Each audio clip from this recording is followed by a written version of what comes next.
Hey everybody, it's the fucking List Critics with me and Patton. What did you just say? I said your name, Patton. There's very few things that trigger me. That's one of the things that triggers me. Has you triggered Snowflake? Yes. You know what's funny, guys? I call him Patton all the time, and he doesn't give a shit. No, I don't. Just like I called James Jamis. All right, well, let's begin as we normally do with Tumblr gets deep on pleated jeans. Better make sure my nose doesn't bleed this time around. Okay. Bill Hitchard says, man, this has been the worst life of my life. Fair assessment. Fair enough. Yeah. This one doesn't have names on it. It just says, me. Let me go slip into something more comfortable. Comes back wearing a blanket as a cape. Yeah? Yeah. My roommates do that. Doesn't. Come on. Me? Oh, come on. I know you do that. No, I don't. You do it when nobody's looking. No, I swear I don't. Yeah, right. Okay, Sherlock Smythe says, thou equals you when you're fucking doing something. Thee equals you when you're having something fucking done to you. Thy equals your and yours when the thing you own begins with a fucking consonant. Thine equals your and yours when the thing you own begins with a fucking vowel. If you're going to make shitty old English text posts, do it right. And let me eat your children replies with thine octopus. Well, he got it right. At least there's that. Pudingu says, it took me 18 years to realize Saturday has turd in it. That just blew my mind. Saturday. It's true. It took Peyton, 25 years to realize that? 29. Wait, oh, wow, you're 29 now. Shit. 30 at the end of the year. Like me. Already there, dude. I'm 36. Never mind, forget it. I'm going to be 37 at the end of the year. Only Lolgif says polymer ball... let's try this again. Polymer balls that are invisible in water. Werebark says, imagine putting like 10 of these in someone's bath, and then they get in, they just start freaking out because there's something touching me, but there's nothing in the fucking water. What the fuck? Oh my fucking god. And Bog Leech says, you're not thinking big enough. Make them in the shape of people with huge long fingers and hide one in every swimming pool in America. Grande Garlic says, please calm down, Satan. That was kind of evil. Yeah. Craving says, if you say shit to me when I wear the same outfit twice, I will kill you and also wear it to your funeral, so you better shut the heck up. Well, fuck with this guy. I don't think I want to. This, I just want to point out that this person's name on Tumblr is Orgasm. There's How did you get that name? There's no pun. They must have been one of the first people on Tumblr. There's no pun. There's no joke. It's just Orgasm. So Orgasm says, whenever I see a pic of Jared Leto, I always have to think if he's Jesus for a second. Well, not so much anymore, but okay. He did go through that Jesus phase, you know? Yeah. Panda Bomb says, Florida is a godless place. I went there once, got in the ocean, and immediately had to evacuate because a bull shark was swimming right towards me. There was an alligator on the side of the freeway. Meth addicts and men on tractors roam free. Florida is America's Australia. Very true. I don't know. When I was at Florida, it was pretty... yeah, there were some gators, but that was it. Dude, I heard a news story, I think it was last year, of a child got eaten by a gator at Disney World. Oh, yeah. Oh, definitely. It's not as hardcore as Australia, but it is the closest place in America that we have to being Australia. If I was still at Raven, I'd still be trying to move there, too. Kiss Me Lose says, as a college student, my favorite words are canceled and free.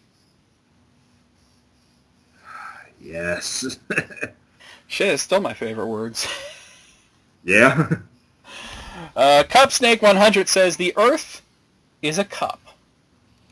Rich Honey Trader 100 says, explain. And Cupsnake100 says, holds things.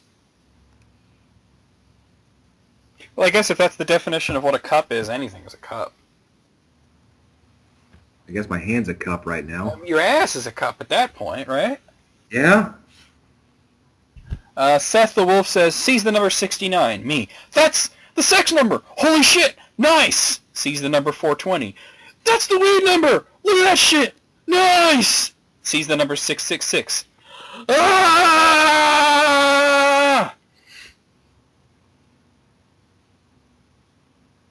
Ow. He just described every middle school boy in the country. Pretty much. Michael 5SOS says, so today I found out that I'm allowed to carry a knife with me to school as long as it's smaller than 3.5 inches, but I still can't show my shoulders. And if that's not a perfect description of American schooling, I don't know what is.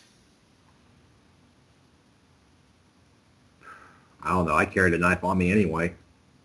I had a friend who had a huge butterfly knife with him, and I went to a school that was it was not in a nicer part of the city, and we had metal detectors and security everywhere. But he managed to get the knife in. You know how he did it? He would put it in the sole of his shoe. That's actually what I would do, because I wore steel-toed boots going to school. There you go. And that's how I hid my knife. I hid it right in the steel part. So he would go through the metal detector, and of course it would go off because he had a knife. But then when they would wand him, they wouldn't go down far enough with the wand to get where the knife was. So there you go. Kristen Aya says, shine bright like a washed Nintendog. I never played Nintendogs because why? But there's a screenshot here. I guess when you wash your dog in that game, it sparkles. Oh yeah, shiny Grand Ball here. Lindsay Lowe Hohen says, "Get your facts straight. Why not get your facts gay? You homophobic piece of shit." I couldn't even say that without laughing. Ouch. Get your facts gay. That's great. Wow. 41st says, I feel bad for 5'11" boys. Like, you were so close. You almost made it. I guess if you give a shit. And I feel like says, a lost phone on silent. Ouch. See, now that's got to be an iPhone user, because us Android users know that even if your phone's on silent, you can actually go on your computer and log into Google and have it ring your phone. Yep. There you go. Uh-huh. Dick Battles says, it's not Click Battles, it is Dick Battles. Says, when it's my closest friends' birthdays, part of me wants to write them a heartfelt essay and another part wants to send them birth at 12 a.m. on the dot and nothing else. Birth. Yeah, you should do that. That's funnier. All right. Narcotic says, what if people name their kids when they turn 18 so the kid has a name that fits his personality?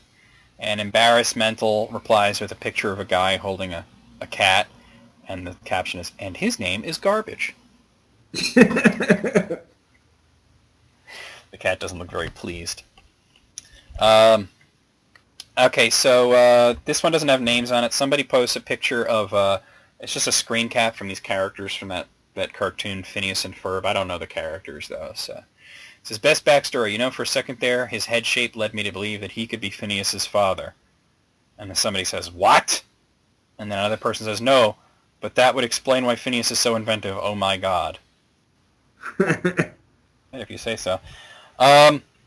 This is the last one. Archabank Thimble. That's a terrible... Wait, Archaban K... Wow, what a name. The first person's name is Archaban F. Kimball. But they don't allow spaces on Tumblr, so it looks like a mess. Harry Potter AU, where Dumbledore is replaced by Ron Swanson. Instant Oatmeal says, son, did you or did you not place your name in this stupid fire cup? And Mariner Mo says, welcome back to school, children. This year your defense against the dark arts teacher will be this woman from the Ministry of Magic. Why the government is interfering with the affairs of a private institution is beyond me. If you have any complaints, please do not bring them to me. End of speech.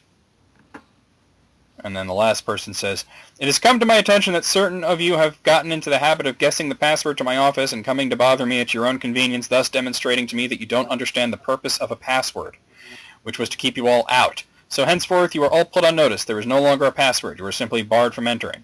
There may or may not be traps and a strong possibility of death for those that ignore this notice and trespass anyway. Attempt it at your own peril. Thank you. All right, well, out of 21, what do you say, Peyton? I'll say 16. I'm going to say 16 as well. That sounds correct. It just seems right. Okay, so 15 Twitter jokes everyone should read. Simon Holland at Simon Holland says, I got a job at Comcast and completed training so I could fix my own cable because it was faster than being on hold with customer service. Probably true, and that's why I'm very happy to not have Comcast. Right now, too. What do you have? Charter. Yeah, I have Optimum. It's actually pretty good. All right, Zach at Mr. Kapowski says, getting ready to go out. Wife, I have nothing to wear. Me, wearing my PE shirt from middle school. I'm ready to go. Sounds about right. Mark at the Cat Whisperer says, my toddler's pretty particular about the brand of chicken nuggets I offer her for someone who just ate a crayon.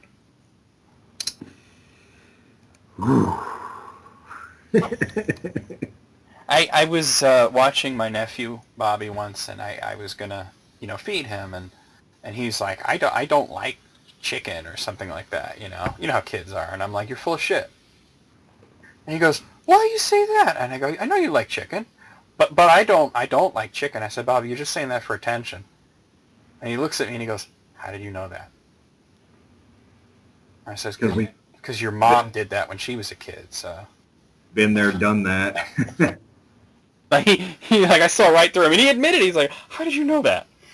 Okay, Mark McGark says, you're darn right I abuse drugs. I see a drug, I punch the crap out of it. Get lost, drugs. It might have been funny in like 1987, but whatevs. Tragic Alley at Tragic Alley here says, use cauliflower as a substitute for mashed potatoes, rice, and any joy in your life. You have no friends now. There is only cauliflower. Are you over the cauliflower trend, Peyton? Because I'm over it. I've been over it. I didn't even know there was a trend. They have even made cauliflower bread so that people who don't want to eat bread can have grilled cheese. That's desperate. Yeah. It's like, I belong to this group on Facebook called Awful Recipes, Recipes for Disaster, where we just share like really bad recipe videos and make fun of them.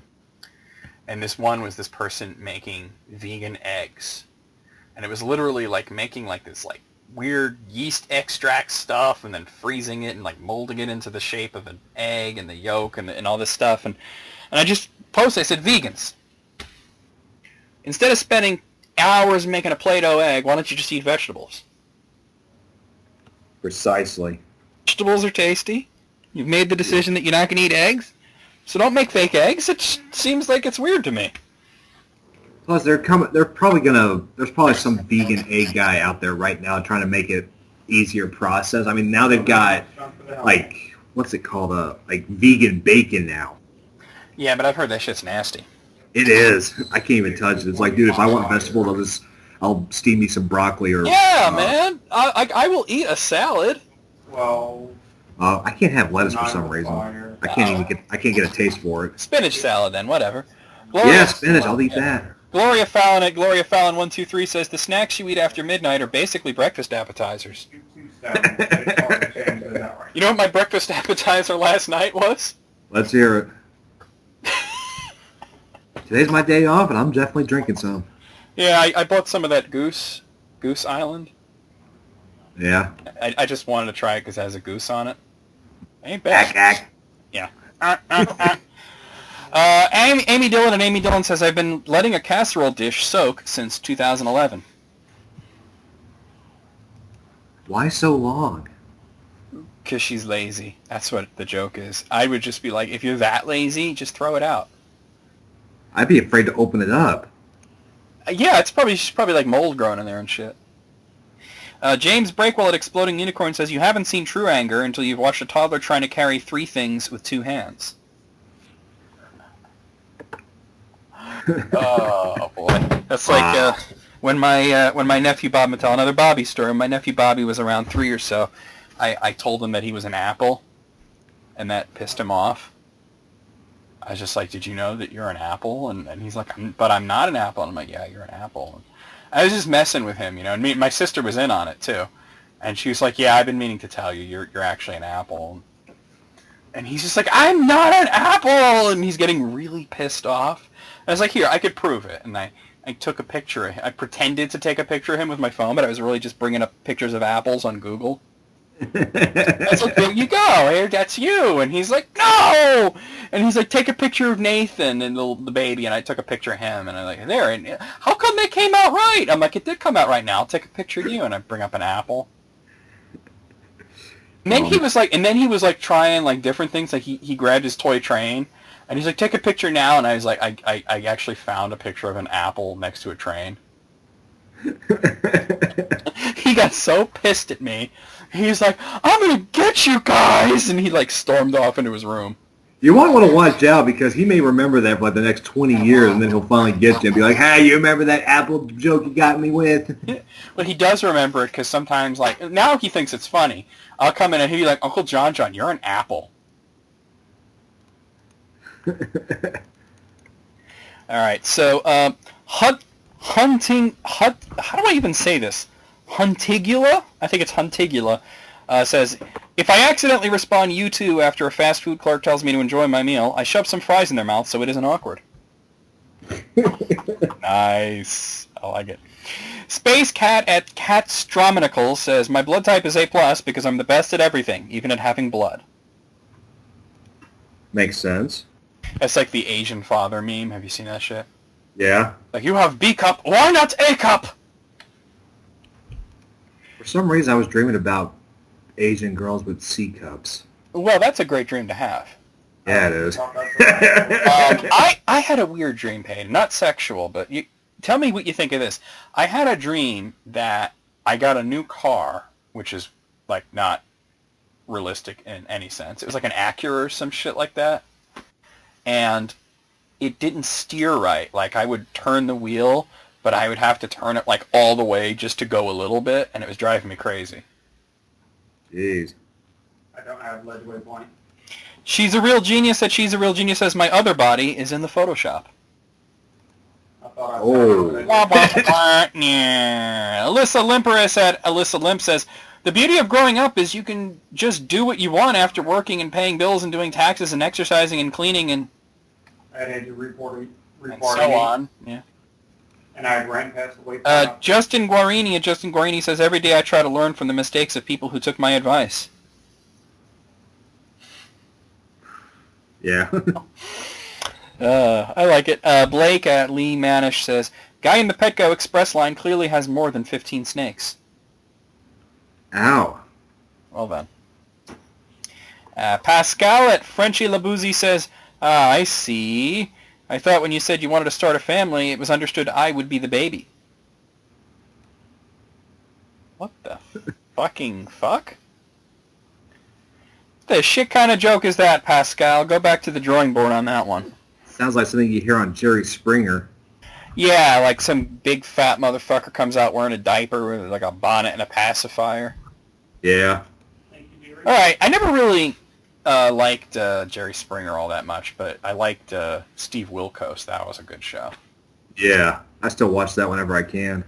Yeah, I don't get to see it that often, but it's definitely good television. Out of 15, 10? I'll say 8. I think I was being generous there, but I'm going to say 10.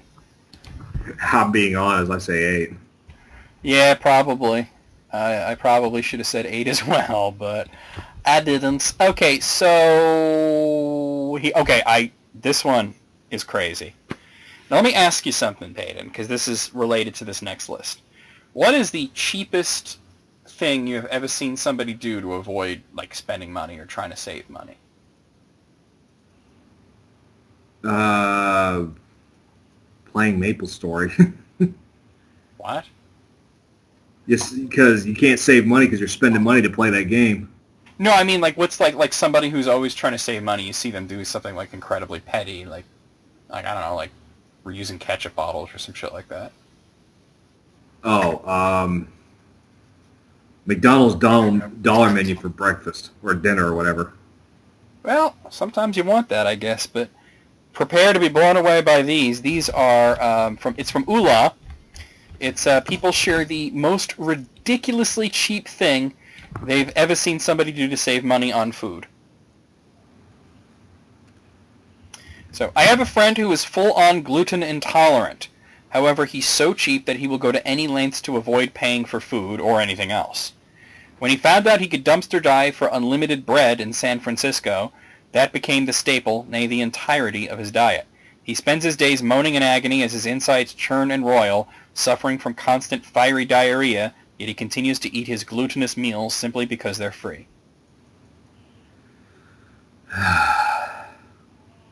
Well, let's face it, even if you weren't gluten intolerant, you'd probably get diarrhea from dumpster bread anyway, right? Yeah. You're eating trash, dude. That's fucking nasty. Alright, I was once invited to a friend's birthday barbecue. They were a successful couple in their 30s. I arrived in their nice home, and there were about 12 of us there for the celebration. All the food the couple had is 8 hot dogs, which they then grilled, then sliced diagonally in half so as to still completely fill the length of the bun to make it into 16 sad, skinny hot dogs. And for dessert, they brought out half a cake. And not just a small cake, it was literally a semicircle. What are you doing, dude? Just trying to comprehend what the hell I'm listening to. No, but I'm hearing typing. Oh, it's the roommate. Oh. So, I just gotta wonder, if you're that cheap that you're just gonna get, like, 8 hot dogs and half a cake, why would you invite 12 people? I have no idea. Seems Like, sorry. That seems strange to me. I know a girl who is a bit of a silver spooner. Dad bought her house, her car, and provides her job, and she's rather comfortably well off as a result. She takes her family to eat at soup kitchens on the weekends, not to work, to eat. Gets her groceries at food pantries. I told her once I thought her shopping at the food banks and pantries was pretty darn unethical and downright wrong.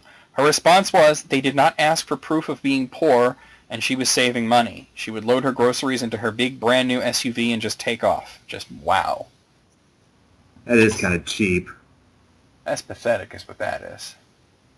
I mean, I guess the point stands that the food pantries, you know, that kind of they're there for everybody. But the soup kitchens are really just for the poor people. You really shouldn't do that. Yep. You're using up a resource that is meant for people who can't afford better, so. My 13-year-old daughter was invited to a small birthday party at a mediocre chain restaurant, Ruby Tuesdays, for her best friend. The friend is over there quite often and regularly eats dinner. Oh, this friend is over here quite often and regularly eats dinner, breakfast, lunch, etc. If she's here and sleeps over about twice a week during summertime. She's been included on trips to the amusement park and water park nearby. We have season tickets and there's always something to eat, funnel cakes, etc. Movies and the occasional trip to Dairy Queen, and I've never asked to be paid or have her pay her own way. We treat her as one of her own. Imagine my disgust when my daughter calls me from the restaurant bathroom nearly in tears, telling me that they just told her she will have to pick up her own check after dinner and dessert has been served. Check was like $13. The guy actually said separate checks to the waitress, but my daughter didn't know what that meant. She had a few bucks on her, but was short about $5. The other girl's father told my daughter that she would have to stay and wash dishes or something and got really ugly with her like she misled them or something. I have the parents' cell phone numbers, called them and asked them real nice if he could spot her $10 until he brought her home and I would pay him back. He refused and made it like somehow my daughter and I were scamming him. He suggested that I call the front desk and square it away because they were leaving and they were going to leave my daughter there if she couldn't pay so he wouldn't have the cops chasing him down on his daughter's birthday. I did call the front desk, gave them my credit card, included a healthy tip, and told my daughter I would be there to pick her up in 10 minutes, don't go anywhere. When I got there, he was trying to get my daughter to leave with his family now that the bill was paid. His daughter was in tears. Needless to say, it got ugly. All that just to save a few bucks. Jesus. What kind of horrible human being tells your daughter, invite your friend, and tries to make a 13-year-old girl pay for a meal? Like, what the fuck? That's just wrong right there. It was like they were trying to purposely humiliate her. That's what it sounds like, actually. And they wound up humiliating their daughter in the process. Exactly. It's like, dude, she was my friend. That's fucked up. My grandparents lived through the Depression. They waste nothing. Their freezer is a menagerie of ancient treasures. Last year we ate Thanksgiving at their house. My mom did all the cooking, but my grandma contributed a couple of desserts. One was a marshmallowy Jell-O sort of thing with pistachios. When we got done eating, she proudly declared that it had been sitting in the freezer since 1996. Oh, I imagine a few hospital visits after that one. She was afraid we'd find out and waste it by not eating it. Weird thing is it was still tasty. I thought it was hilarious at the time, but it's kind of surprising we didn't get sick. My dad was actually annoyed that I found it at all odd, to give you an idea of what being raised in that house was like. This was when my grandparents were moving out of their house into a retirement home too, so they were being forced to use up what they had saved for a long time. I think that probably played a part. They're both still alive today. Grandma's 92, Grandpa's 94, so they must be doing something right. They must be. Well, I guess I take back what I said about them needing to visit the hospital. Where'd you go, Ninja? I guess Jell-O doesn't really go bad, I guess, huh? I guess not. And marshmallows aren't going to go bad because it's just sugar. So, and I guess if it's in the freezer. A bunch of the younger office staff and I would go out for happy hour every other Thursday after work. Everybody was completely respectful, except for one. This one receptionist always showed up, always found some way to put drinks on other people's tabs, then leave just before everybody else so as to avoid having to pay anybody. One time in particular, she showed up to a bowling alley with us, and we made it perfectly clear that nobody had a tab open. So she was buying her own drinks. She brought her 6-year-old son, ordered dinner for both of them, and then ordered herself 3 to 4 mixed drinks during the duration of an hour. She got up and left. We were shocked that she paid her own way for once. Our surprise changed directions when we found out that she put all of her tab on the lane, and we were stuck with it. I had no idea that sort of thing was even allowed. She hasn't dared attempt to show up at another event since. What a dick. Yeah, that's a dick move right there. Total. As Carissa would say, that was a total dick move. My mom had a boyfriend that would pull the stems off of cherries before purchasing them from the grocery store because he felt they would weigh less without the stem. I can't even finish. That's too funny. You say that is so fucking cheap. Like a 1/100th of a gram, you know? They'd weigh less without the stems, and he'd get more for the money. And a friend who used to work at the supermarket once told me about a customer who used to peel bananas before he bought them for the same reason. Yeah, 47.60, 33. You can't afford 69 cents a pound for bananas. You really don't need to be eating them. Yeah, wow. I mean, you couldn't think of a cheaper food. Well, I guess onions, but... Yeah, but onions you don't really snack on. Well, I guess you can if you're an asshole. Or if you're desperate. Yeah. Fry them up, right? Yeah? My aunt, who is fairly wealthy, she and her husband both work, no kids, own multiple houses, is the cheapest person I've ever known. When she goes to the grocery store when the family is up visiting my grandmother, she'll keep the receipt to give to my grandma so she'll pay her back for it. This is the worst one, though. Lots of family was going up to visit grandma, and my aunt, who lives in Georgia, asked my dad to buy butter in Virginia and bring it up to New Jersey where my grandma lives because apparently butter is cheaper in Virginia. Wow, you drive all that distance just for cheap butter. That's yeah, right? I mean, like, me being a truck driver, that's actually good because it's, I'm not really wasting any money to do something. Yeah, but asking, say, hey, while you're in Virginia, pick me up some butter. That's pretty ridiculous. Oh, there you are. I had a friend back in high school that we used to hang out with during lunch. During lunch, he would go off campus to hit up a fast food place. Well, this guy was so cheap, when the cashier asked him if he'd like to add cheese for 50 cents more, he declined the offer. But when we sat down to eat, he pulled a sliced piece of cheese from his pants to add it to his $1.59 burger. Wow, he beat the system. Wait, there's more. Doesn't stop there. He would ask us if we were getting fries with our meals, and he declined getting fries with his burger, then helped himself to our fries at the table.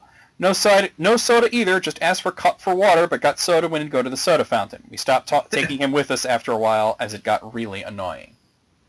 I used to do that too at KFC. I get like a $5 thing with no drink, and would ask for just a cup for water, and I would fill it with Coke and just like... But most KFCs have a layout where they can't actually see the drink fountain. Yeah. You know? So you can get away with that. But I gotta say though, the pants cheese, that is crazy. That's you can't afford 50 cents for a slice of cheese. He's got this like gross warm cheese that's been pressed up against his dick. All right, that was a long one. Wow. All right, here we go. This happened to me on the way home from work one day. This is probably one of the longest days of my life when I used to work retail and had literally spent the entire day dealing with some of the most moronic customers I've ever seen. Needless to say, I was not in a good mood. It's around 7 p.m. and I'm so exhausted I decided, screw it, I'm too tired to cook. I'll go get some delicious diabetes in a box and go to Burger King. So I pull into the drive-thru lane and approach the order box. To my astonishment, the usually busy Burger King has but one car in front of me. Oh good, I thought, there's only one car. I'll place my order and be home in 5 minutes flat. So I roll down my window in preparation for shouting out my order and I wait. Around this time I notice the woman in front of me, a rather rotund lass, seems to be arguing with the cashier. She's doing so in such a loud manner that I can hear every word. Apparently she has ordered one Whopper Jr. and nothing else. Just the one hamburger. The problem, it seemed, was that she was requesting extra mayonnaise, God bless America. The cashier was informing her that they were required to charge 25 cents for any additional toppings. The woman was angry beyond belief and demanded to speak to the manager. She was ranting and raving and saying things like, I've been coming to Burger King for years and I've never had to pay for extra mayonnaise. After talking to the manager and getting the same story, she then demanded to talk to the owner of the store. The manager informed her the owner was not on the premises that day. Can you imagine to be like, you want to talk to the king, the Burger King? Yeah, that's what I would say in that situation. The woman demanded the owner's home phone number to call and complain. Again, all over 25 cents for extra mayo. This went on, I shit you not, for a good 10 minutes. By this time, 3 other cars had pulled up behind me. Have any of you reading this ever had a life-defining moment of clarity? One of those situations where you knew exactly what to do and you did it? I'm here to tell you today, friends, that on this day I had such a moment. An epiphany, really. I calmly got out of my car, walked up to the window of the woman's vehicle and said hello. Rather shocked, the woman looked at me with a dumbfounded expression and said nothing. I casually reached into my pocket and produced 2 quarters. I placed one in each hand and offered them to her. Here you are, madam. I would be more than happy to purchase not only your extra mayonnaise you require today, but provide the extra mayonnaise you so crave on your next visit as well. Her face turned the brightest, purest shade of red, and with God as my witness, I tell you, her tires screeched in rage as she peeled out from the parking lot and left, without her extra mayonnaise or sandwich, period. I then got back into my vehicle, pulled up to the order box, and ordered my medium number 1 Whopper with cheese combo and Dr. Pepper to drink, and approached the pickup window. Apparently, the employees had all been rather frazzled by the experience and had been watching the entire exchange on the camera they had set up at the drive-thru order box. They literally broke into applause when I pulled up to receive my order, and gave it to me at no charge. The manager said, I know I could have just given her the mayonnaise and saved us all the hassle, but your actions this day have made it all worth it, sir. Thank you for choosing Burger King. And I drove off into the sunset. Well, that just gave this list an extra 3 points. That was good. The guy could tell a story pretty well, huh? Yeah, that was pretty good. Yeah, I like it. Especially, like, Burger King, like, every single one down here that I've been to always messes up my meals. So I don't go anymore. I just don't like Burger King. There was one in Greenville, Texas. I remember waiting in line for about an hour, and there was only one person in front of us. And then finally, they get to us, and like they were trying to take our order, but they were obviously getting it wrong. And finally, we got our money back. And I go back there just a couple months ago, you know, because I had a delivery with Walgreens there, and it was shut down completely. Well, I wonder why. It looked like it had been shut down for a few years too. So I mean, hamburgers are not complicated. no, they're not. Yeah, but I just don't like Burger King. I tell you, it's quick thing at work. I'll be sitting there doing my thing, and every day at around 11:30 to quarter to 12ish, one of the guys from the physical therapy department will come back into my office and say, "Hey, you know, what are you thinking of doing for lunch?" And I always say the same thing: not Burger King. All right, my aunt and uncle were visiting with their 2 kids. My uncle asked me if I wanted to go to Friendly's for ice cream. He bought himself and his 2 kids ice cream and then asked if I had money for myself. I was 9, so I did not have any money. He said, too bad, and started back toward his car. I realized he just needed me for directions. Wow. Dick. You thought that other one was a dick. This kid's 9. That is shit. Starting out early. Yeah. At the bank the bank I used to work, we had a Keurig machine in the lobby for our customers, and man, did we keep that thing nicely stocked. We had a huge variety of different strength roast, flavored varieties, and even teas and hot chocolates. We also had every sugar and sugar substitute under the sun, as well as a variety of flavored creamers. In short, our coffee game was strong. Damn, my bank ain't got shit like that. Shit. It wasn't unusual for some customers to take some extra packets of sugar or a couple of containers of creamers or even the real jerky ones, some K-cups to use at home. But the worst has to be the witch of a woman who would come in every morning, make herself a cup of coffee, and then walk out. 0 transactions to complete, 0 banking business needed, just there for her morning cup of joe. What's even worse is that she wasn't even our customer anymore. Yes, this woman closed all her accounts with us, yet still came in for her daily coffee. When I learned this fact from my manager, I was outraged, but she wouldn't let me say anything to this lady. While it's not my money she's wasting, this was still coming from the same company who denied overtime pay to me because I was working at 2 different branches and not at the same place. Wouldn't let me have $25 to go with each branch out for Christmas dinner, the max amount they would pay per employee regardless of status. Yet because I was one person, I had to split it $12.50 per branch and pay the rest out of pocket for dinner. Oh, and gave me a cheap plastic pen for my 1-year anniversary. Well, now I know why they're spending all this money on coffee with the customers, because they treat their employees like shit. Exactly. I'd rather they didn't have the Keurig and treat their employees well. You want the bank tellers to be happy. These people all handle your fucking money. Yeah. Working at a grocery store. Item rings up at $1.35. Customer, I thought this was supposed to be 3 for $4. Oh, I'm not sure. It's ringing up at $1.35. Well, then I don't want it. Customers decided she didn't want a product over a price discrepancy of 1 2/3 of a cent. 1 2/3. I wonder what you could do with the 1 2/3 of a cent. Well, maybe she could buy some dignity with that Dignity costs money? on the black market. Along with your kidneys and liver and... Yeah, there you go. A group of folks went out to dinner at a convention, and several people had leftovers. When we returned, one of the people who had not been able to get out to dinner was bummed, so one of the diners said, well, I have some leftovers if you'd like them. Sure. Okay, my meal was $10, and there's about half of it left, so you owe me. No, I'm not kidding. No, it was not me. It's like, you're going to sell your leftovers to someone? Really? It's kind of cheap. It's convention food, too, so you know it ain't good. Oh, it ain't. Last night, this happened at a fair. The man at the front of the line for ice cream offered to pay for all the kids in the family behind him because he was taking a while. He then gave the booth $40 and said whatever was left over should go to the charity. The church was running the ice cream booth. The people with the kids' ice cream totaled $21, and they insisted for the change back. What the fuck? Really? It wasn't even their money. When the lady refused, she asked for the manager. What the fuck? She didn't get the money, but she walked away pissed. To top it off, the guy in front of her already took a while, hence his generosity, and then her bickering took a while before they moved it off to the side, so the huge line behind her was pissed as well. She was a witch on multiple levels. Witchception. Blam. We need to go deeper. All right. I got a kebab wrap on a night out. My friend wanted one too, but he didn't want to pay for it. Must have only cost me like £3. As luck would have it, there was one on the floor near a puddle outside that someone must have dropped earlier on. He picked it up and ate it. And he said it was still warm, too. Ew. Ooh, floor pie. Extra toppings. A Jolly Rancher is not a sprinkle. This is a Twizzler. Twist. I just watched that episode, too. When I was a waiter, I had a person ask me for a cup of hot water and a glass of ice. He then pulled out a tea packet, brewed some tea, used our sugar to sweeten it, then poured it over the ice for iced tea. I just shook my head and thought, congrats, man. You beat the system and saved $2.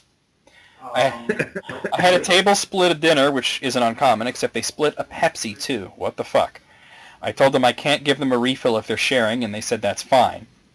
I had a woman throw a huge fit about wanting to order the kids' steak. I explained to her that the kids' menu was discounted heavily so we could appeal to families more. The kids' 6-ounce steak was $6, while an 8-ounce of the same cut was $12 on the adult menu. She demanded to see the manager and said that it's a medical condition and she has to order off the kids' menu because she can't eat an adult portion.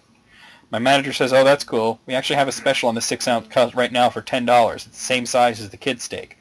She was speechless, and I was laughing my butt off. Imagine saying I have a medical condition. I have to order off the kids' menu. Oh, I don't think that's a thing. When I was a little kid, I used to spend summers at my grandparents' house, and one of my chores was to set the table before dinner every night. Whenever we were having company over for dinner, I was instructed to use the good napkins. That meant the napkins that didn't have restaurant logos printed on them. It's funny. We only went to restaurants when my grandmother felt she could come out ahead on the deal, and there were many ways to accomplish this. She clipped coupons, of course, but that was kid stuff. Anytime she did anything for someone, she'd get them to take her out to dinner to return the favor. She had an enormous purse, which generally came back stuffed with napkins and food from the buffet. She didn't see much point in going to any restaurant that didn't at least have a salad bar. One year when my mother and I offered to take her to dinner for her birthday, we ended up having to drive over an hour to get to a Sizzler she hadn't been banned from. Imagine what kind of a degenerate you have to be banned from a Sizzler. I have no idea. Because that's not exactly ritzy, you know? Yeah. At Pizza Hut, where I work, customers will do just about anything to get free or very, very cheap food, as if it isn't already cheap. Sometimes we make mistakes, and they're absolutely entitled to compensation, but some of these people will complain about any little detail of their pizza to get it for free. But my favorite is a group of ladies who come in every Sunday morning after church. They all order on separate checks, and they all get water and one small item like a personal pan pizza or a cup of soup. Their checks only turn out to be $4 or $5 a piece, but they still, every single weekend, feel the need to announce and remind me we're seniors, so we need our senior citizen discount too. That makes their checks even cheaper, so they feel entitled to leave a few nickels and dimes on the table as a tip. I should clarify that they aren't elderly by any means. They're all in their late 50s at most. All of them are well-dressed with nice jewelry and drive nice cars and are not technically seniors, but we give them the discount anyway because my boss goes by the customer's the always right motto. Well then. I'm a chef. A couple of years ago I was working at a carvery at a nice restaurant that had a reasonable lunch deal, 2 courses for $6.99. A lady walks in with her teenage son, alarm bells start to ring when she tries to order off the kids' menu for him. Anyway, I slice her meat, she helps herself to vegetables, and I head back to the kitchen. 10 minutes later, the waitress says the lady would like to see me, so I head out and she says there's something wrong. She lifts up the meat, which I sliced and placed on a clean plate, and there are about 10 little squares of chopped up rubber band. So I was like, what the fuck are you trying to pull? We don't even have rubber bands in the kitchen, you nutter. Long story short, after a 10-minute argument, she boldly stands up, refuses to pay, and just walks out. I don't get some people. Also, I hate to think how embarrassed her son was unless she was training him. Like, oh, this is how you get free steak. Give me that rubber band. That's gross. Saw a guy take... Oh, sorry, what was that? I said that's messed up. That's what that is. That is messed up. Saw a guy take money from the tip jar to pay for a muffin like it was nothing. Poor cashier was in shock, I guess because she didn't say anything. And this was from a cafeteria in an office building. The guy who did this was wearing an expensive suit. Does he think the tips jar is just like, hey, this is free money? Maybe. Oh, Jesus. I worked in a Subway, and an evil woman came in one day. I was busy, and she took forever to order, asking a million questions and complaining about everything while an entire line is behind her. She gets to pay, but, oh, I don't have enough money for that. The nice old man behind her offers to pay for her food sincerely, and she thanks him. She goes to sit down, gets up, complains to us that there is still a busy line. Complains to us while there is still a busy line about wanting to turn the ceiling fans off. Never been off 3 years I've worked there. To finally kick it off, she gets back up before leaving, orders 2 more footlongs, and pays for it no problem with the same wallet she had no money in. We were still shocked at this evil woman. Ugh. That's fucked up. Yeah, it is. I have a friend whose grandfather would take all the grandchildren to Dunkin' Donuts. He would buy a single donut and then cut it into 6 pieces for each of the grandchildren. He would then take a huge handful of napkins and take them home with him. At home, he would cut them in half to use. The same man also bought cat food when he first came to America because he thought it was a cheap tuna for people and the cat was a mascot selling the tuna. Well, it is cheap tuna. I will agree with that. I don't think it's going to taste very good, though. Speaking of cats, mine just like climbed up on my shoulder and then decided to jump off, and his claws dug into me while he jumped. Oh, he launched off of you, huh? Yeah. Ow. They do that. My great aunt would take us to lunch when we were kids, mostly Wendy's, but also other fast food places. She'd always get the biggest burger on the menu, eat 3/4 of it, then take it to the front and complain about something. They'd refund her meal every single time. When I got to be 8 to 9 years old, I started to skip those lunches as it was just too embarrassing. All the local places were on to her, so she would make a bigger and bigger scene each time. Crazy old lady. Crazy indeed. Where's the beef? About a year ago, we had coupons that accompanied our bonus card for a small popcorn for $1. This is a great deal considering the normal price is $6. The woman comes up with her coupon and hands it to me. I make her popcorn and give it to her and say, that'll be $1. Instead of paying $1, she flips. What? I thought it was free. I'm not paying $1 for this. This is ridiculous. Are you kidding me? It's $1. Why would you think it was free? I'm sure that the coupon said $1. I think they all overbid. I guess, damn. Saw something last week that got me a bit gobsmacked even now. Every week my daughter and I do pizza night from Little Caesars. It's cheap, it's filling, and she likes it, so it's win-win. While I was waiting, I ordered a half and half deep dish that was half cheese, half pepperoni, which is off the menu, but they're cool about it if you ask nicely. This guy who had been in there before let's try that again.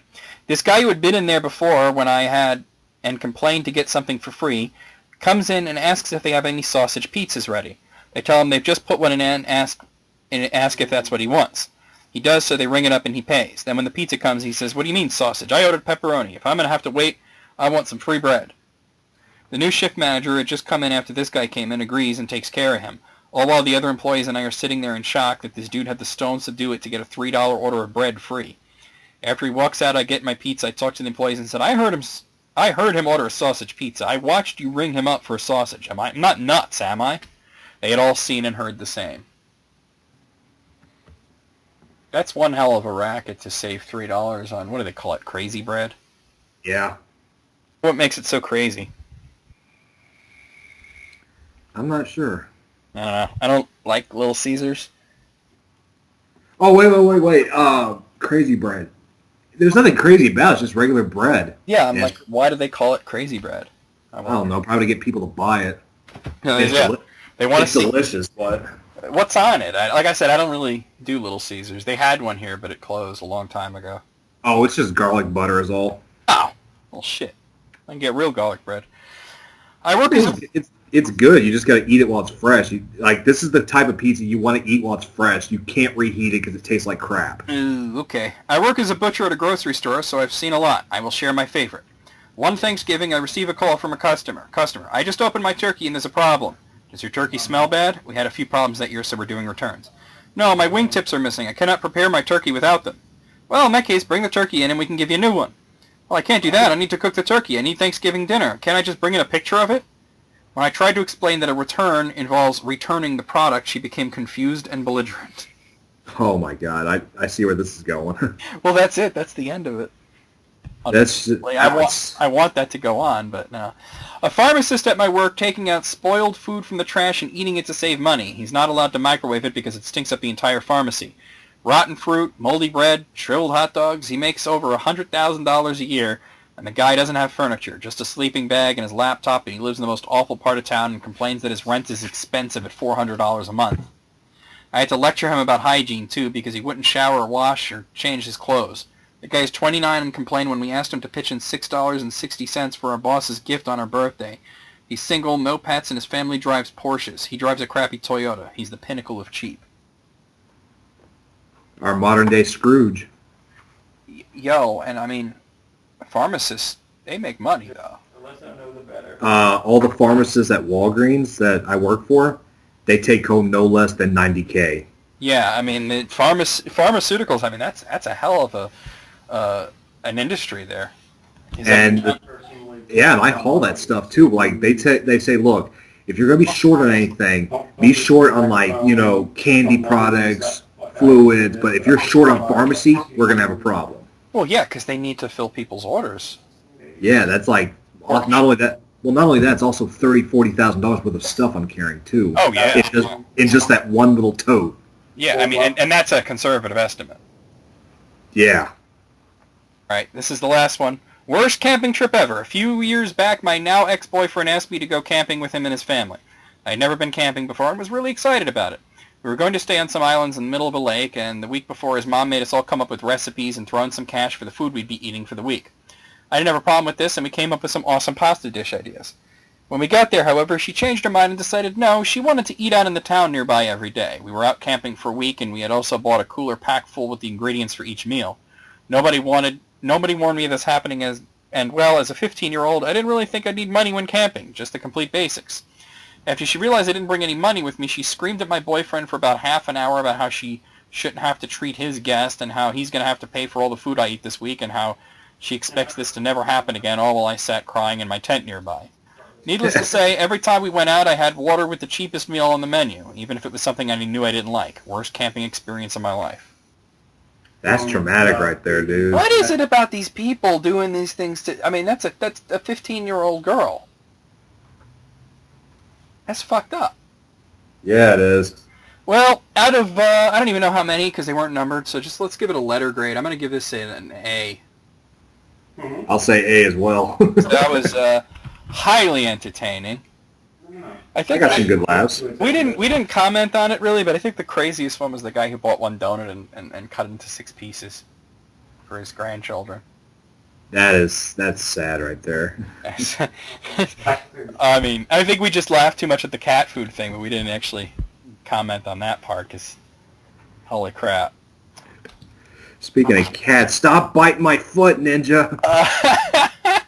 He wants attention. All right, come here. Come here. You can do Whisk Race with me. Come here. Meow, meow, meow. Come here. Oh, I think so. Oh, let's go on. Okay, so okay. Here's a list that I actually emailed to myself because I found it at work and I needed to do this. You're gonna love this. It's from Knowable. But that's my opinion. People share the most ignorant statements they've ever heard. Oh, this should be fun. All right. Number 1. The baby is in a little protective sack that keeps out all the bad stuff. It's fine. As said to me by a drunk, smoking, pregnant teenager at a wedding I attended a few years ago. There's a reason my dad divorced now my ex-stepmother because her granddaughter was smoking and was 4 months pregnant. I'm like, no wonder your kids are retarded. You do that. Yeah, that'll fuck a kid up, man. That's not good. Number 2. I went through treatment for cancer. The number of people who think it's helpful to point out that Big Pharma has the cure for cancer, but they're hiding it, is mind-boggling.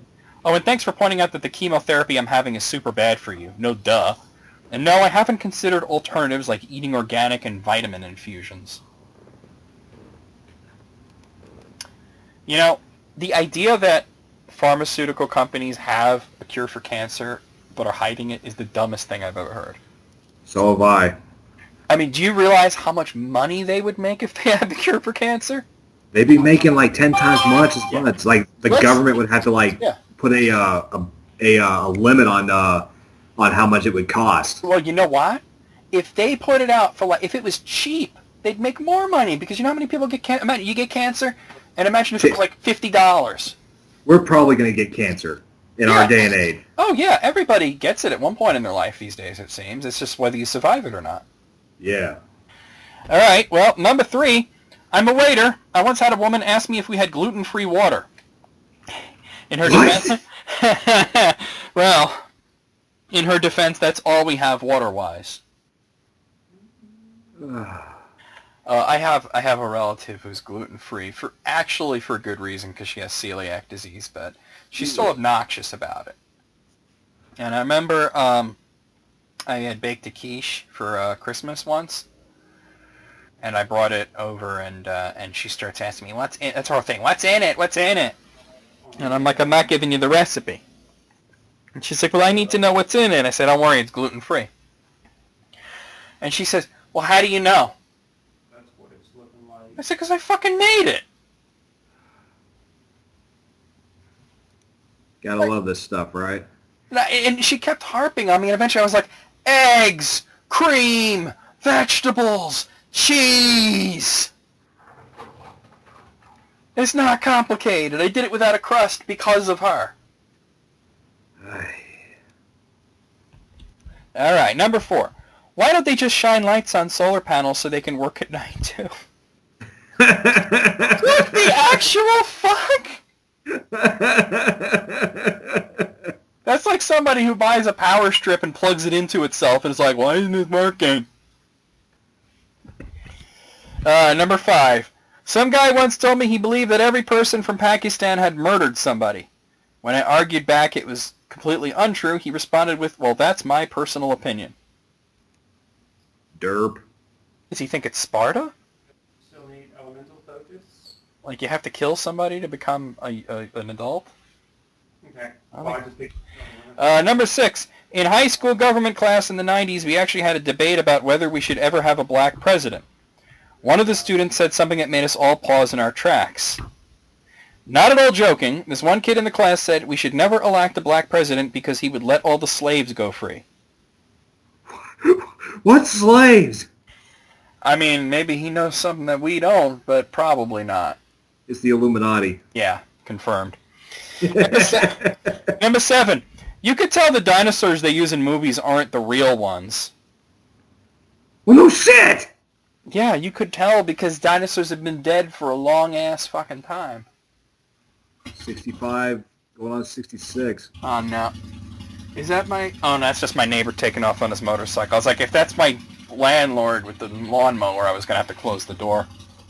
I was about to say, are you on the toilet doing this? No, if my ass sounds like that, I'm a call Guinness.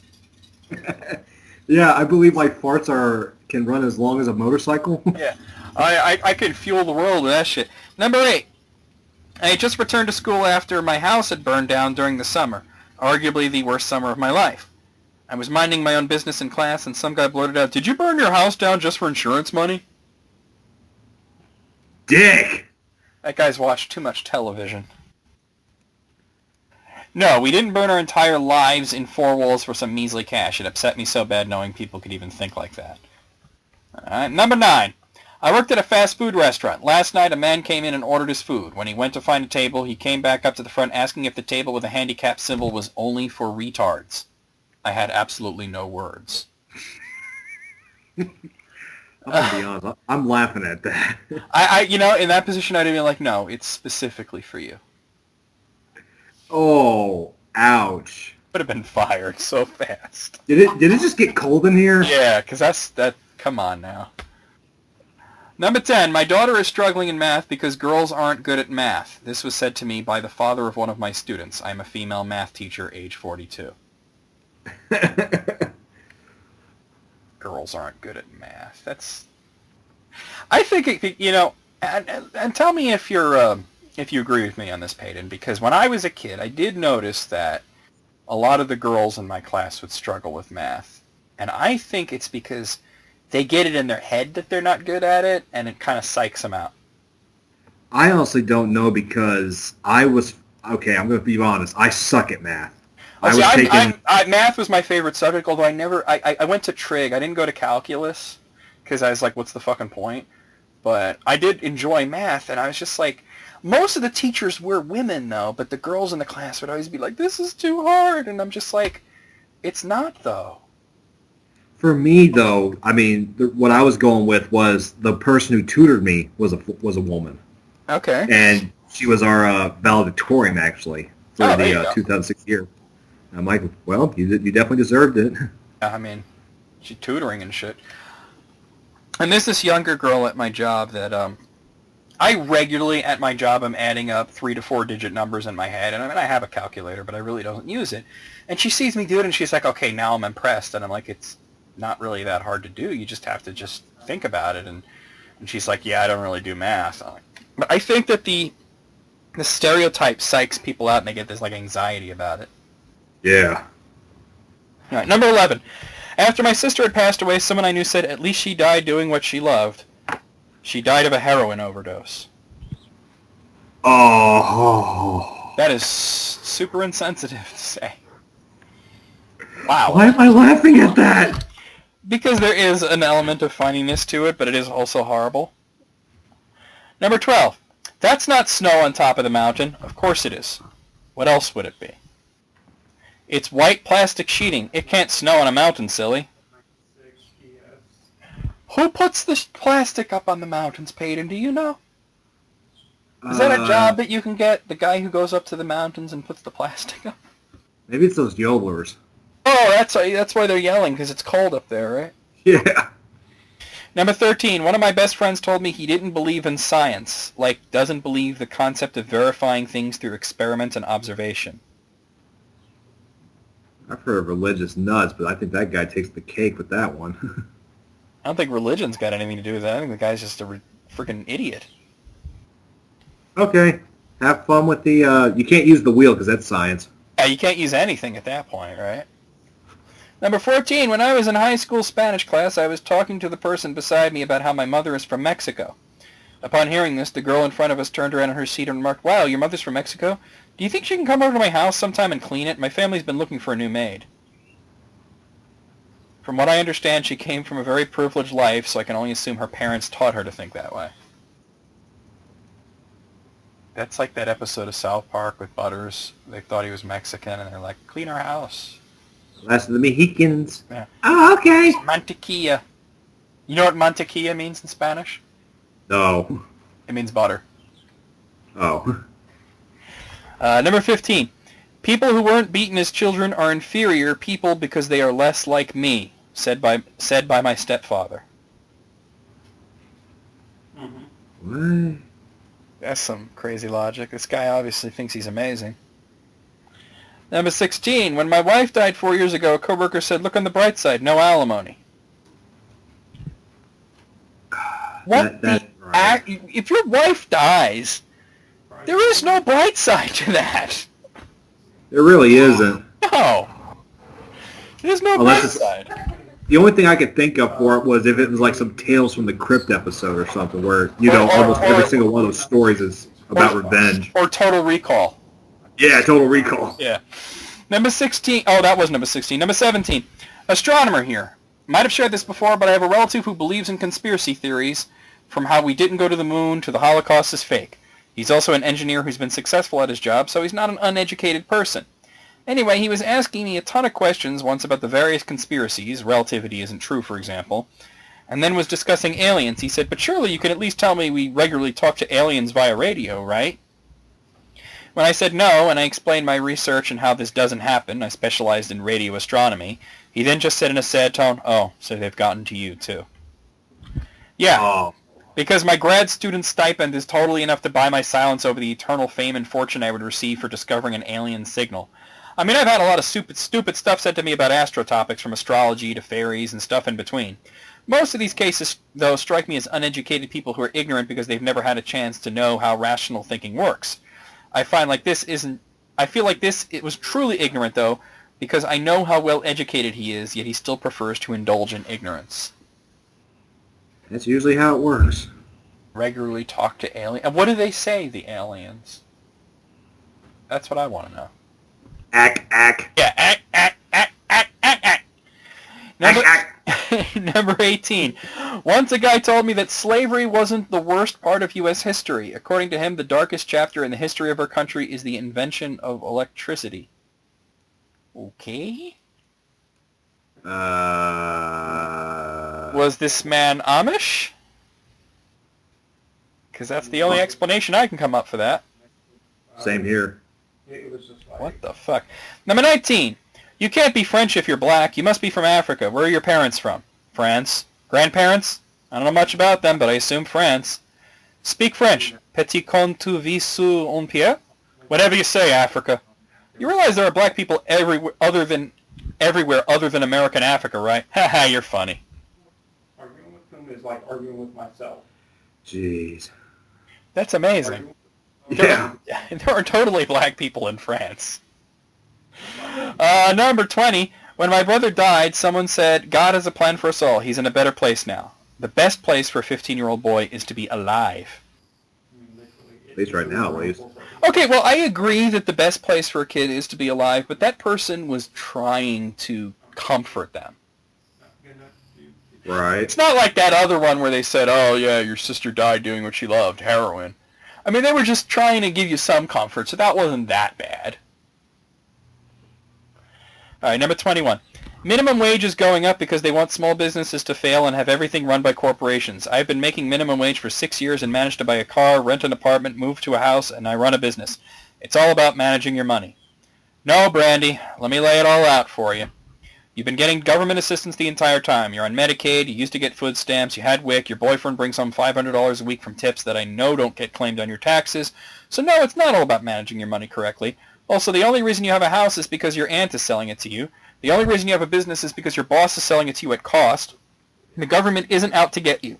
Maybe if you raised your prices a little instead of whining about how little you make on everything, you would turn a profit and it wouldn't be so hard to pay people a living wage and your employee turnaround wouldn't be so high.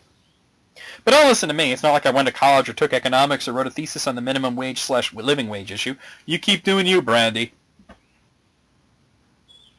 Brandy got told, huh? Yeah, I guess. Brandy got that was Knights of the Told Republic right there. Ouch. Number 22. You have a roof over your head. You get to eat every day. You have no reason to be depressed. I wasn't even depressed. I'm just a quiet kid who doesn't smile much. The choice. Yeah, that's kind of how I am. Well, as someone who has struggled with depression his entire life, I can tell you that you get a lot of people who are like, well, why don't you just be happy? And when I hear that, you know what I say? Shit. Is it really that easy? I never thought of that. And then they get angry. So, what can I say?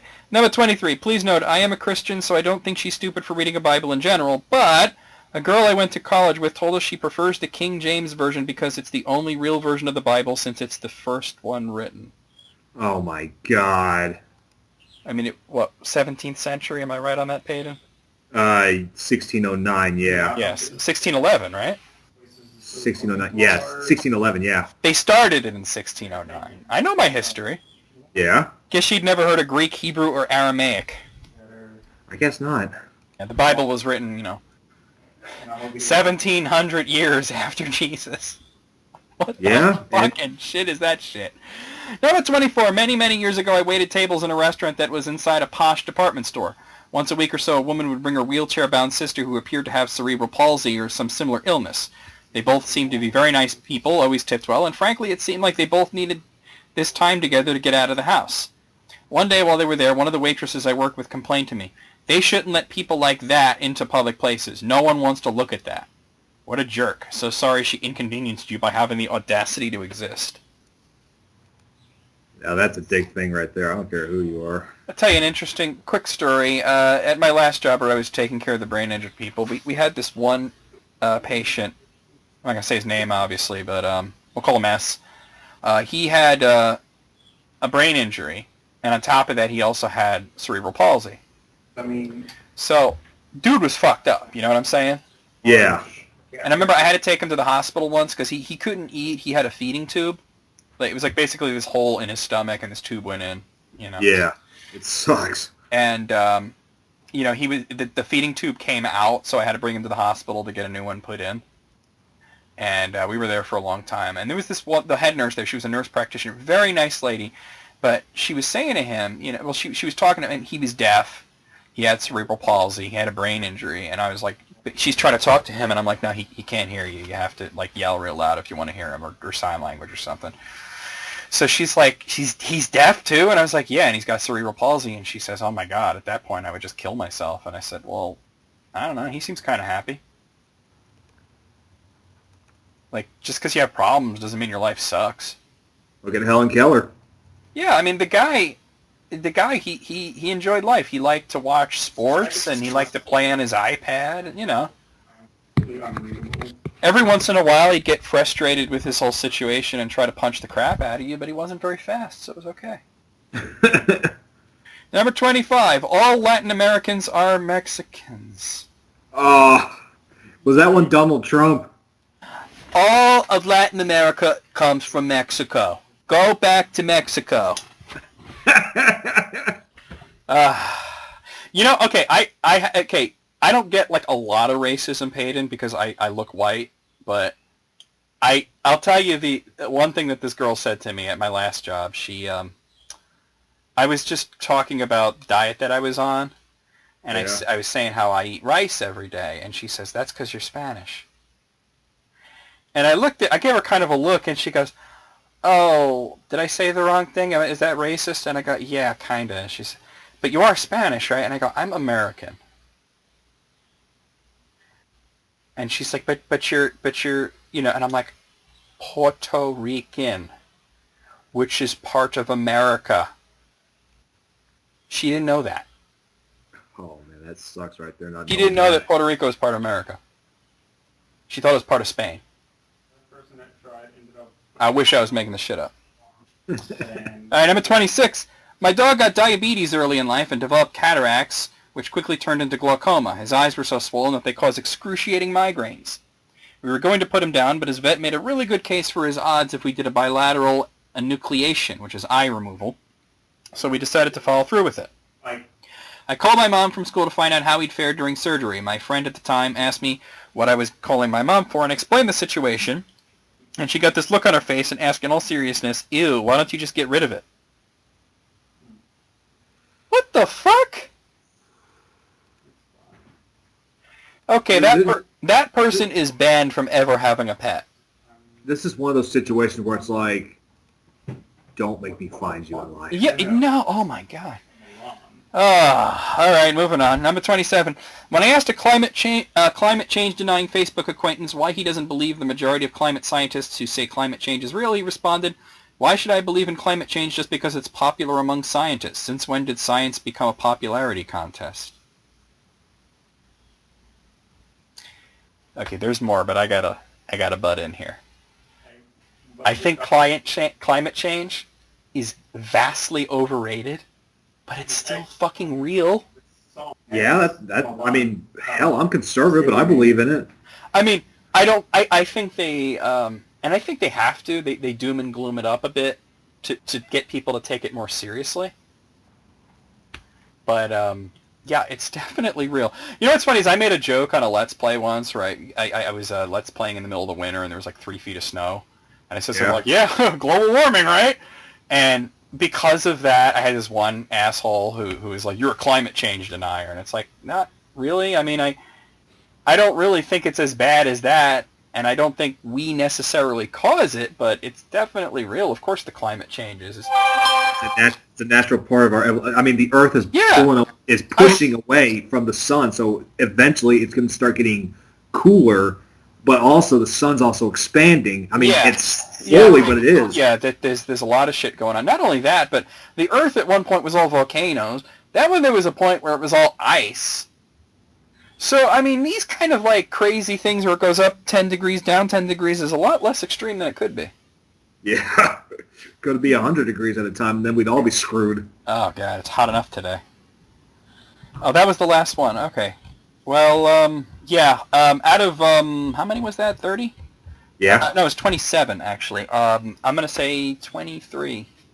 25 for me. 25 for me. Legal everywhere. Yep. Even in Amish country. I assume. I don't really know, actually. I don't know either. Okay, here's another one that I emailed to myself. Students share the most idiotic, moronic rules their school had in place. Base 31. No girls can wear short shorts. Come on, I want to see them panties. That is the worst rule, because when you're in high school, that you want to see that. I mean, and they're like, "Oh, well, it'll distract the boys." And it's like, well, they distract us anyway, so you might as well enjoy it. Exactly. Don't have to be wearing just shorts to distract us. Their ass is right there. All right. No hand grenades. Seriously, the handbook specified grenades but did not specify guns. Students were allowed to have guns in their vehicles as long as they stayed there, but we couldn't go off campus for lunch because they were afraid students would use drugs and come back. They weren't wrong on this one. Texas in the 90s was a weird place. Still is, I guess. Oh, in the same school, but as stereotypical as you can imagine when it came to football. Coaches would walk into the locker room and hand out answers to upcoming tests weekly. Once I separated my shoulder the week before the season started in an exhibition game. They gave me painkillers in the locker room, then they had the town doctor come in before games for the next few hours to give me cortisone injections so I could play. In the early 90s, we also had an insanely good running back that had murdered someone, was gone for like a week, and then played the rest of the season. Everyone acted like nothing happened. Did you say this is from Texas? Texas. You know what? I believe it. That's Texas in the 90s. I remember that handbook. It said the exact same thing. No hand grenades, huh? No hand grenades, no swords, no spears, no knife, or over 3.5 inches at least. Yeah, But said nothing about guns. but no hand grenades. Yeah. I mean, wow. That's pretty crazy. And, that reminds me of, the football part reminds me of, that Pink Floyd Ars- wall Yeah. where they would dope them up before each show. All I right. was thinking more along the lines of Varsity Blues. Oh, I never seen that. Speaking of Pink Floyd, this is the next one has to do with them, actually. Uh-oh. Around the time Pink Floyd's The Wall came out, students were forbidden from playing Another Brick in the Wall Part 2 on school grounds. You know why we don't need no education. Students got a letter to give to their parents from the school superintendent. He felt the lyrics, "We don't need no education," and "Hey, teacher, leave those kids alone," were revolutionist, and anyone playing the song was considered a dissident by the school superintendent. This is the 4th, 5th, and 6th graders we're talking about here. Parents had a field day citing all sorts of free speech violations. Superintendent was fired at the end of the school year. Not to mention, like in school, for me at least, like I could listen to Insane Clown Posse's "Fuck the World" on loop all day long, and nobody would say anything. But the second that song came up, the teacher would throw a fit. Really? You had that same problem with Yeah. Another Brick on the Wall? Wow. See, now when I was in high school, it would be like, "Oh, cool, you're into Pink Floyd." All the teachers were all hippies, Yeah, and me being a juggler didn't help me out much in school. I could imagine not. Whoop, whoop. My high school had some freaking stupid rules. Firstly, we weren't allowed to use the front entrance ever, for visitors only apparently. Right, okay. The main block of the school was a long, narrow, 3-story affair with a staircase on either end. For some bizarre reason, one staircase was labeled as the girls' stairs and the other was the boys' stairs. So if you finished a class in a room next to the girls' stairs, even if your next class was immediately below down one flight of stairs, you'd still have to walk the length of the building to the other staircase, down one floor, and then all the way back again. To be fair, most teachers didn't really give a care, and neither did we, but there were some archaic fossil specimens well overdue for retirement who would stand there and enforce it. Once I said to one miserable old crone, "Do you really not have anything better to do?" when she tried getting me to go back up and around the other end of the building. Got a detention for it, but it was worth it. Last one I can remember for now, some of the aforementioned old fart teachers insisted that we all stand up when they enter the room. Again, most teachers didn't bother with that kind of pretentious stuff, but some insisted on it. This wasn't a posh private school, but a rundown state comprehensive with delusions of grandeur. Yeah, I believe that part. I believe it too. All right. Here's the next one. You can only write with one hand. Doesn't matter which one is left or right, but it can only be one. If you were ambidextrous and write with both, that was against the school rules, because that fucking matters, right? You had to pick a hand, and the hand that you didn't pick would be tied to the chair for the rest of the day. Oh, and What? What? They're tying kids? Wait, hold on. That's got to be a fire hazard. No, that's more than a fire hazard. That's like holding against your will hazard. Yeah, false imprisonment, right? Yeah. Oh, and you can only use scissors with the hand that is tied down? Too bad. That sounds like something that would happen in the 1950s, except this was 1995 in the UK. My dad is left-handed, and he said they, when he went to school, they forced him to write right-handed. Jeez. But that literally was in the 50s, because he was born in 48. All right, taught at a high school where they only had one bathroom for male students. Students could only go in one at a time with an old man serving as a monitor at the door. School population of 2,500. Why one at a time? Fear of knife fights. Wow. Ever had a knife fight at the school? Nope, this is the reason. Fear of knife fights.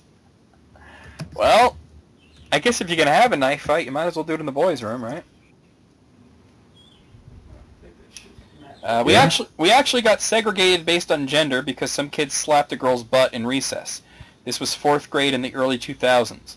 It lasted about a week. Boys couldn't talk to girls and vice versa. I guess enough parents complained and it all fell through, but I was too young to understand all the legal complications that could have been present. I was so hurt by it too. It wasn't all that popular and my best friend was female.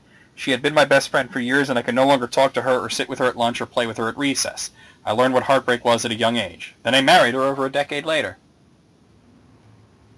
Well, hey, that had a happy ending. Yeah. Let's see. After reports of older kids hogging the swing sets, my elementary school's principal implemented a plan to ensure complete fairness. In order to use the swing, students would be required to fill in a sign-up sheet in advance and wait to be and wait to be assigned a 15-minute swinging time slot. Students were issued colored pennies during their time slots so the noon-hour supervisors could enforce the rules. Wow. That's like... who came up with that? Hermes from Futurama? Maybe. My elementary school took the safety first rule to mean that anything where somebody got hurt became banned. This meant that any popular game inevitably got banned after a few days. After the conventional games like basketball, soccer, tag, etc. got banned, we were left with safe games. Then they banned yo-yoing after a kid got hit by one, invisible sword fights, jump ropes. Once they banned all physical activities, and then things started to be banned for causing emotional harm. Trading card games, Magic, Pokemon, slumber party games, Mafia, Detective, it became a game in itself to see how quickly you could get something banned. They wondered why kids wouldn't pay attention in class. Of course they wouldn't pay attention. They didn't. They were so fucking drained from work. Probably because they have no outlet to get all their fucking energy out because you banned everything. That's some fucking Order of the Phoenix shit right there. Yeah, it is. All We right. just need fireworks. There you go. We had a tardy gate at my school. If you were late to class, which most teachers defined as not being seated with all your materials ready by the time the bell rang, you had to report to this little table staffed by one old lady near the front office. Because we had next to no transit time between classes, there was always a line of like 20 to 30 kids for the tardy gate lady. You had to tell her why you were late, and then she had to log the reason and gave you a return slip before you were allowed to go back to class. The reason for this is to cut down on repeat offenders, since the office could log who was late how many times. What it really did was create a system in which students missed a good 15 minutes of class time for being 3 seconds late. Yeah, I always hated that. Like when the bell rang, everybody should all right, let's go. Instead of, be in your seat and ready to go. Yeah, that seems weird. I seem to remember that there was a bell, and then there was like a late bell. And it was like the first bell was when class started, but you weren't considered late until after the late bell. Yeah, because I always had that problem too, because I've always had, I deal with IBS, so if I got to go to the bathroom, I'm going to be in there for at least 30 minutes. Ooh, that sucks. No, what's worse is If I'm in the bathroom for 30 minutes, it's because I'm playing on my phone. and they're just I wish like, that was my case, but, they knew about my condition, so they'd confiscate my Game Boy or something if I had it on me. Oh, Jesus. Because, that's the other thing. I'll bring my 3DS in there, you know. yeah, I mean, The principal decided to ban one type of trading cards, match attacks to anyone who remembers those, but allowed students to bring in any other cards. The only problem with this rule was that the teachers couldn't tell the difference between match attacks cards and, say, Yu-Gi-Oh cards. This led to kids telling teachers that the cards they had brought to school weren't the ones that were banned, or teachers confiscating all trading cards because they couldn't tell which ones were not allowed. So what's wrong with match attacks that got banned, though? I don't even know what that is. I have no idea. Well, I assume it's for a stupid reason. Pretty much. The lunch ladies weren't required to wear hairnets because they had some sort of spray-on replacement that was supposedly effective at doing the same thing. Eventually, we all got tired of picking hair out of our food, so a group of kids decided to boycott the school lunches by packing 300 paper bag lunches and handing them out to whoever wanted them. That day, there were only around 10 people who ate the school lunch, and most of them were special needs students who were forced by their supervisors to not participate. So a few hours after lunch, we all get called into an assembly where they begin lecturing us on how rude we are to the lunch ladies. Apparently, we'd hurt their feelings because we didn't want to eat their food. Who gives a shit? You know what it's about? It's the money. Yeah, I know. A new rule was born. You aren't allowed to eat a lunch that someone else brought to the school for you. They claimed it was not only rude of us to boycott the school's lunches, but it was also a safety risk. Some lunches contained peanut butter and jelly sandwiches, but there was a cluster of peanut allergy lunches available that day as well. All in all, some grade A idiotic rule was implemented to make sure the school didn't ever lose as much money on lunches as they did that day. Yeah, of course it's about the money. That's some bullshit. It's always about the money. All about the Benjamins, right? Yep. I taught at a high school where students couldn't be in the hallways during lunch for any reason at all. My last week there, my students wanted to throw me a going-away party in my classroom during lunch. I told them it wasn't necessary, but they insisted, which I thought was a nice gesture. About 5 minutes into lunch, no students had stopped by, and when I went into the hallway, they were standing there in front of another teacher who was telling them they couldn't go to my room. When I politely approached my colleague and explained the situation, he tried to stand steadfast and tell me no. Even after I told him they had permission and they'd been under my supervision the entire time, he still said no. Finally, knowing it was my last week, I told the students to go into the room anyway because I wasn't having it, and it wasn't fair to my students who spent a lot of money on a cake. My colleague went off and told our boss, who pretty much just ignored him. That guy had to feel like a big man somehow, huh? Yeah, I know, right? Like, what does she care? It's her last week, right? I'm pretty sure the teachers/principals of my elementary/middle school slowly made up the rules over the course of a year, but we always forgot them over summer break because we ended up with a lot of weird rules which never carried over from year to year. No physical contact between genders, i.e. boys could not touch girls and vice versa at all, not even for high fives or arm wrestling, the latter being a main source of entertainment that year, and we certainly weren't going to stop just because it was suddenly banned. There was much illicit co-ed arm wrestling.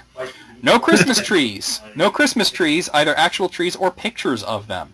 For context, we were kind of neglected as students. Teachers just wouldn't come to class if they didn't feel like it, and they often didn't feel like it, and we didn't usually have a study hall supervisor. We generally had an abundance of unsupervised free time. Around holidays, we'd take advantage of that to decorate our classrooms, and of course someone would have to put up at least a picture of one if they weren't banned. Nobody ever brought in a full-size tree or anything, though one year when they weren't against the rules, someone brought in a tiny desktop fake tree. The teachers just didn't want such symbols of paganism in the Christmas decorations, or our fundamentalist Christian school. We used pine cones as secret trees and mistletoe.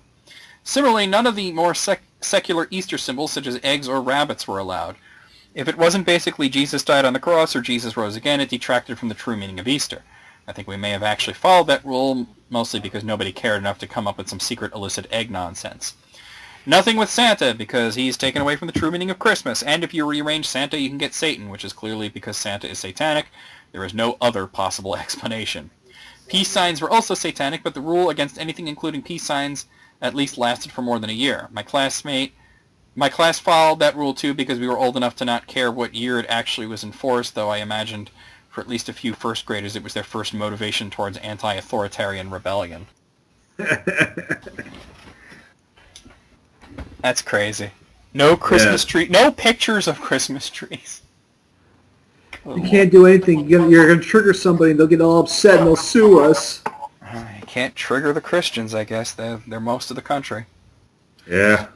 In middle school, you weren't allowed to hug your friends. If you did, it resulted in going to ISAT for the day. If you didn't wear a belt, you had to go onto the office and wear rope. Also, the socks needed to be school colors, and if not, you'd be written up. School pants could not have logos, and if they did, you had to put duct tape over it. If your pants had rivets, you had to go to the office and pick out a pair of used pants that fit dress codes. I can't believe how ridiculous it was. Used pants. That's gross. Very. Imagine what they'd make of your hair at that school. I don't want to think about it. Next, please. Yeah. Went to a small private school with uniforms. Belts were mandatory. Boys don't like belts. If you don't wear a belt, you had to wear one of the ones from the principal's closet where she had the gaudiest 2002 girls' belts, like Lizzie McGuire wardrobe in there. To her dismay, it became a badge of power to have one. It meant you didn't follow all the rules. Also didn't work on girls since the ones who wore pants didn't care. That principal was gone within 2 years. I can see why. Yeah, it's not exactly a priority. I mean, damn. I went to 12 or 13 schools, but I have a few favorites. These are all from different schools. Number 1, no leather jackets, period. It wouldn't have been such a big deal, but my mom and I were living in a hotel after getting kicked out of our house when my dad went to prison. That was literally the only jacket either of us owned. 2, no humans could wear leashes on school property. First and only time a rule was created because of something I did. I want to know the story behind that. Luna C. Kitsune wears a dog collar leash in her porn videos. Okay. I'll have to Google that. Number 3, no fishnet gloves, black nail polish, makeup for boys, or earrings for boys. And number 4, leggings under holes in pants were fine, but no sewing a patch over a hole. What? That's so weird. I used to do that in high school all the time. Like, I'd go to Hot Topic, buy a patch, iron it on over my over a hole I'd have, like, my shirt or something like that. I guess they, some places got problems with things that have logos or something. I don't know. Or that mine was always Insane Clown Posse stuff. Well, But. there you go. My high school bans sporks. I created this game where everyone buys a spork for $2, and if you eliminate other players by stabbing them when they didn't have their own spork on hand, last man standing wins all the money. What I didn't expect was how many people wanted to play and how committed everyone was going to be. I ended up with close to $250 in a freaking 3-week battle royale in the halls, at home, at sporting events, freaking everywhere. I was sent to the principal's office and was accused of starting a gambling ring and creating the biggest distraction the principal had ever seen in his 30 years of education, blah, blah, blah. The school banned sporks pretty soon after. Good times.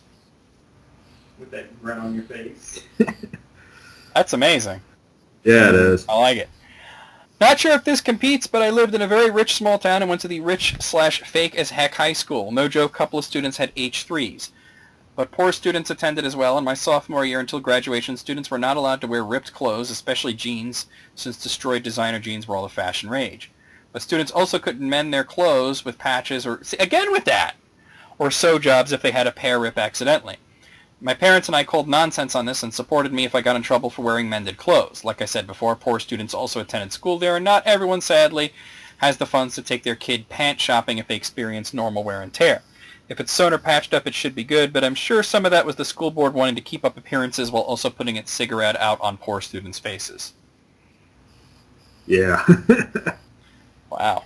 I never knew patches were so controversial. I had no idea either. Our stupid rule. If your mobile phone rang in class, the teacher would take the phone and answer it. Some scumbag teachers use this for cruel jokes to embarrass the student owning the phone. At some point, a girl's phone rang and the teacher grabs it from her desk, answers the call with some random excuses, and hangs up. The teacher kept the phone until the end of the day. The girl didn't show up to school the next day. Turns out her mother had a car crash and someone from the hospital tried to call the daughter so she could see her in case her mother doesn't make it. The rule allowing teachers to answer students' phones calls was removed after this. Well, shit. That escalated quickly. That was bound to happen eventually, right? Yeah. I mean, I had a classmate who carried a cell phone with him because he had a kid. Oh, okay. So if something happened, like he had to go to the hospital or something like that, he had to have his phone. Obviously. Trying to plan to where he can be away. All right, no one was allowed to draw a B on their hand, that is the letter B, not the animal, because two kids from the school started a cult as a joke. The cult caught on fast and turned into a school-wide problem. The joke religion was based on the worship of baked beans, hence the B. The Beanists gave rise to anti-Beanists, and the two groups went to war. The school finally intervened when a kid made a crossbow in the woodshop and shot it at another kid. He was what they called a Beanist enforcer. I'm completely serious. I am not creative enough to make this stuff up. It's the fucking Hunger Games up in there. That's why I never got into shop class, because I knew I would do something stupid. Yeah, like right? that. Make a crossbow that actually shoots? That's pretty cool. I bet that kid got an A in shop. Yeah. I left my first high school before they implemented this, 2012, but apparently what happened was there was a slight problem with tardies, even with the music system in place. During the last minute of a 5-minute passing period, they'd play music on the intercom to remind people to hurry their butts to class, so their solution was to make the teachers lock the doors immediately after the bell so you couldn't get in. Gotta get a detention slip, brah. Saws. Also, if you had hats, gloves, headphones, earbuds, phones in sight, the faculty could just take them away. Everyone had to be in the cafeteria during lunch period because there was a problem with littering and seagulls eating the garbage. It helped that there were 3 lunches, but overcrowding was an issue. Their advice, sit with different people, make new friends. LMAO, no, it doesn't work like that. Also, my first girlfriend and I were repeatedly harassed at Sadie Hawkins by the chaperone lady, I think she was a vice principal or something, for dancing together to a slow song, while straights were openly grinding despite the no grinding rule. Okay. There were security guards all around the place. Other than the cafeteria thing, though, none of these rules were a thing at my next and last high school. If you were an upperclassman, sophomore and up, you can eat in classrooms and the halls, just keep away from the 3rd floor because freshmen are having classes off campus. You can wear hats and gloves and headphones. They encourage you to listen to music in class during work time as long as the person sitting next to you didn't hear it. You can mostly swear. I had a laid-back history teacher who swore at us lots and actually looked forward to going to class despite hating history. And if you were late, so what? Scolding or got a tardy slip, no one locked the doors. And there were a few guards here and there, but they were harmless. Oh, there you go. Out of, how many was this? Oh, it's not numbered. B plus? A minus. I. Alright. I'm gonna have to, Think we got time for one more? I try to make these longer, but it's getting hot in here. Yeah. And I'm wanting to go into the bedroom where the air conditioner is. Yeah, and I got to see Pirates of the Caribbean in an hour, and I still got to shower, shave, and all that shit. I haven't heard a single good thing about that. I don't care. I love the pirate movies. Yeah, but did you see that last one? That was bad. Yeah, but I loved it. Ooh, I didn't. I like the first three. The first three were awesome. That fourth one, though, ugh. Can't fucks with that. Well, here goes hope. Well, here's hoping. That's all I can say. Okay. Oh, I already did that one, so let me take that one off here. Hang on. Ninja, are you under the couch again? Meow meow. Oh no, he's over in his pen. Okay, well, I have another school-based list. This is from text from last night's. These 27 terrible teachers did some of the worst things imaginable. Uh-oh. Okay? What do you think is the worst thing a teacher could do? Have sex with a student. Yeah, that's about That's or underage. yeah, I mean either that or like actually kill one. Yeah. That I don't think anything's gonna be worse than that. But let's see. All right, number one, my fourth grade teacher would stand in the bathroom door and watch us pee because she said boys couldn't be trusted not to pee all over the walls and stuff. Okay, all right.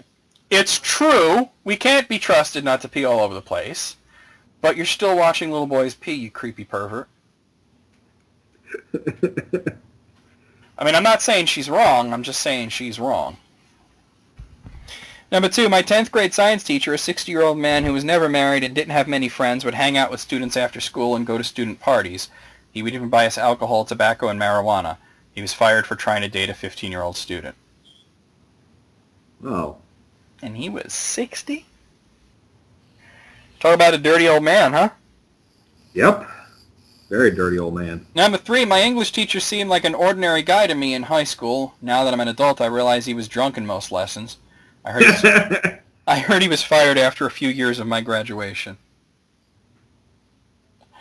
Number four, a grade 4 teacher spent days making her class memorize the lyrics to Simon and Garfunkel's Bridge Over Troubled Water, then had to sing it to her when she was stressed, often multiple times a day.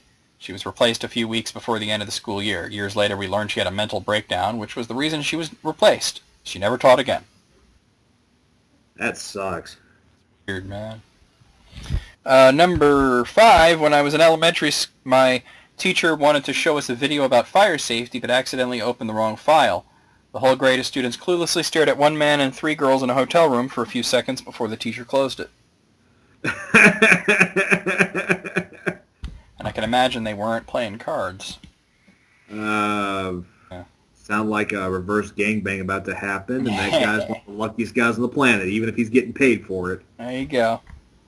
All right, well, number 6, the music teacher at my elementary school did all kinds of creepy stuff. Every Easter he would have us do the bunny hop, except it mostly oh God, this is bad. It mostly consisted of us standing still in a bunny hop pose while he came around to inspect our tails. What? Oh. Next, quickly. There's more, unfortunately. No! We knew something wasn't right about him, but as kids we didn't really understand the full extent of the creepiness. It was just something to joke about. Ew. Double ew. That's gross. You know, I had a music teacher in 7th grade that all the girls were like in love with him. Like if he wanted to, like if he was a creepy pervert that wanted to sleep with a 8th grade girl, he could have. But you know what the funny part was? What? As gay as the day is long. What the So they were all in love with this guy, and he was clearly, you know, strictly dickly. Number 7, my 5th grade teacher never let me go to the bathroom when it was apparent I had a UTI. I peed my pants every time, and she never said or did anything about it. I actually did that once. They wouldn't let me use the bathroom. You've told this story, yeah. And you just whipped it out. Test right there. I said, look, I had to go. I never did that, but I would threaten to do it. The threat was usually enough. Yeah, I believe it.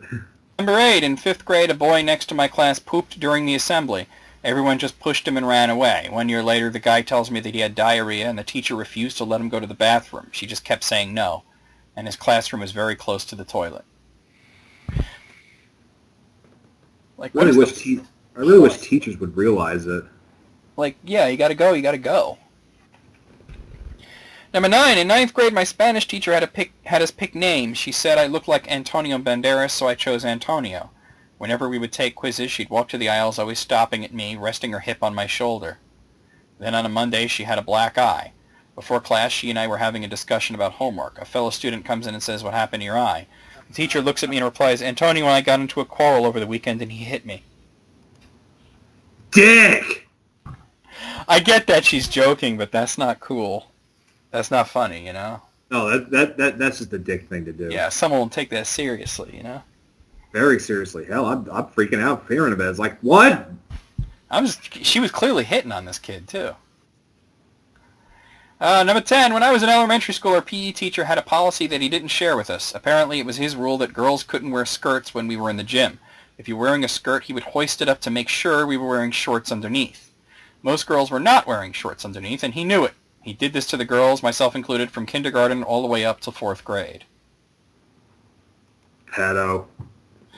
Yeah, that ain't right. I'm sorry, that's fucked up. I just threw up in my mouth a little bit. Why stop at the 4th grade? They get too old after that, you creepy motherfucker? All right, number 11, 3rd grade teacher placed all the boys in class on timeout and had tea time with all the girls for 30 minutes once a week. His reasoning, which he told us, was that boys were mean bullies and girls are nice and should be rewarded. Call me up and I think that's another creepy motherfucker right there. Oh, yeah, definitely there creepy. was no words. Number 12, I had a 6th grade teacher who would choose the best behaved student of the day, always a girl, to give him a shoulder and neck rub. Because it was... I'm done with that one. We're moving on. Number 13, in the 3rd grade, we used to say the Pledge of Allegiance every morning before class. Then one day the teacher said that the black students in the class didn't have to get up and say the pledge because they weren't really citizens. Ouch! As a white kid, I was so jealous of not having to do it every morning, but as an adult, I think it's abhorrent. How the hell are you going to think that they're not citizens just because they're black? Why am I laughing at this? Because it's fucked up. And if you don't laugh, you might cry. I didn't know whether to laugh or cry. Yeah. All right, number 14. This is a lot worse than I thought it was going to be. My high school shop teacher fucked a female student. It's kind of funny. It's kind of funny because he considered himself the moral authority anytime we use cuss words or something during class. That's all. Everyone has their dark little secret. Well, you screw around too much. Oh, I'm out of nicotine gum. Number 15, in middle school, I had a math teacher talk about statistics. Somewhere in there, he said that statistically, 3 out of the 7 girls in the class will be strippers at some point in their lifetime. He even had a joke about how all the boys were probably hoping it would be Tina, the hottest girl in the class, not a real name. Everyone laughed. We were actually confused when he was fired later. Looking back, all I can say is, wow, how did we miss how wrong that was? That's pretty wrong. Number 16. I got caught with a small amount of weed at my high school. While waiting for my parents to come home and get me, 2 teachers talked about bending me over and spanking me. Those teachers a couple later were indicted for touching students.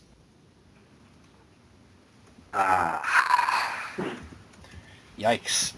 Number 17. In 8th grade, we had a unit on the Holocaust. Some students were chosen to be the Jews and had to wear yellow stars, hide during off periods, and get treated pretty shitty by other students. This was supposed to help kids understand how horrible it was.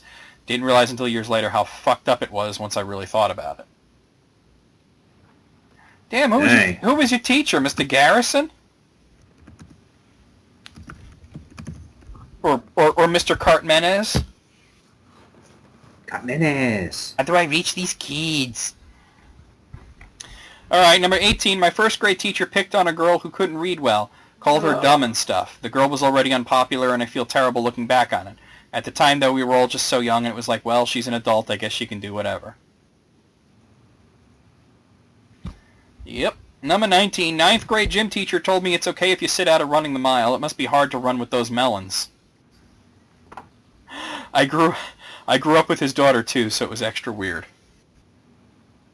Right. Yeah, I mean, he's probably right, but you don't say that out loud. That's fucked up.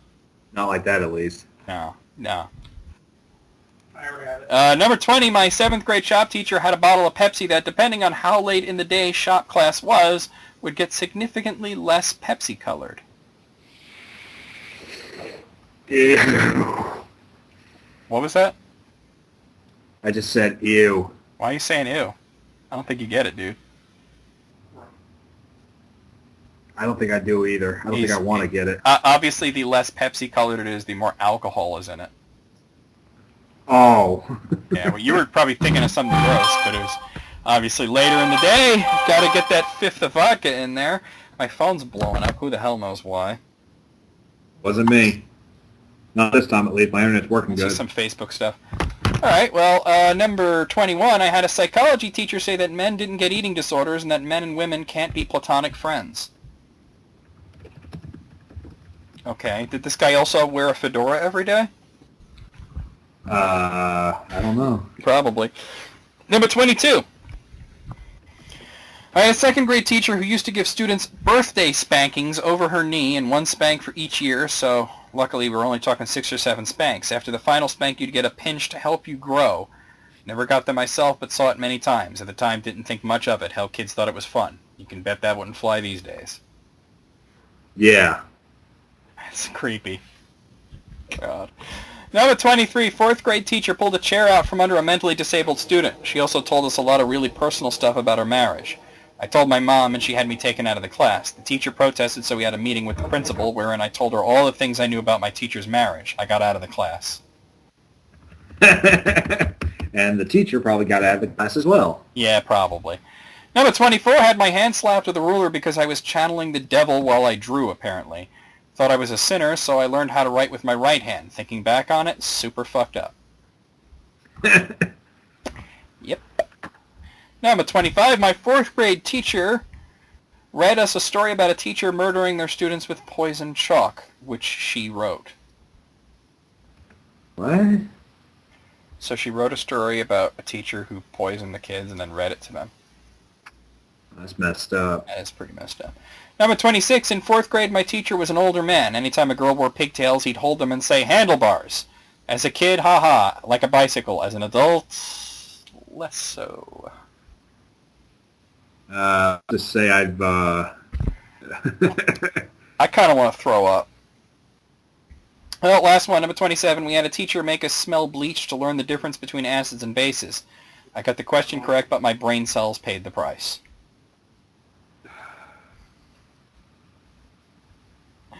All right, well, that's those were all pretty bad. I mean, some of them were worse than others, obviously.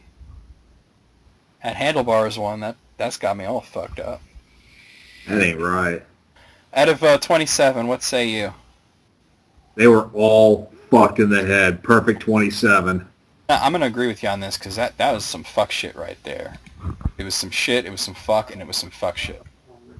But yeah, normally I try to go longer, but I'm sweating here like John Goodman on the stairs, so I'm going to go in the bedroom and sit in the air conditioner. John Goodman in the 90s. He's lost way too much weight nowadays. I'll tell you how hot it is right now, actually. It's not even noon, and it's already, refresh, come on. 84 degrees, so. Trade you. 91 down here. Supposed to hit 93 today, and I'm not all about that life. I'm all about, you know what I'm going to do? I know it's the middle of the day. I don't give a fuck if you judge me. I'm going to crack open a beer and sit in the air conditioner. Go for it, man. I'm going to go get ready. That's going to be List Critics. I'll see you guys later in the month with List Critics 2, of course, and we'll do another episode next month. I almost said next year. That would have been quite the faux pas, and please don't have sex with children. Please. Please don't. Please don't. If you're thinking about it, just don't. It's for the better if you don't do that.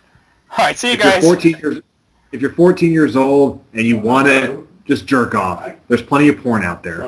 Lunacy Kitsune, anyone?